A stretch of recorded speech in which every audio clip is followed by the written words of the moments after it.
Hi, this is Steve Bray with today's Lone Star Lending Starbits rate update. Mortgage rates have bounced up slightly since passage of the tax reform bill. While it's not clear this was the cause, it's evident that tax reform has boosted sentiment, as evidenced by the soaring stock market indices. What does that mean for rates going forward? If tax reform was the only thing on market investors' minds, it's likely we wouldn't be talking about a slight increase in rates. Notice that short-term interest rates have risen much more than long-term rates, resulting in a flattening Treasury yield curve. Something is keeping a lid on longer-term rates.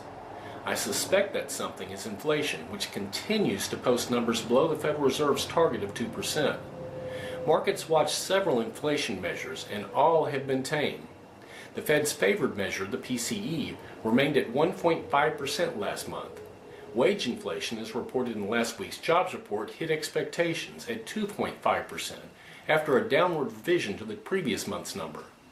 Consumer expectations for inflation remain historically low. This week we get what is probably the market's favorite measure, the Consumer Price Index. While it has quirks that make it less valued by the Fed, it has great historical significance. The core CPI dropped back below 2% about a year ago and has been without a pulse since then. Should Friday's report show that inflation ticked up, even by a modest amount, I expect rates to bounce higher again. If inflation remains dead, the bond market probably will continue to drift, looking for some other source of inspiration. That's Starbits for today. Please comment below and follow us daily on our Texas Lone Star Lending website.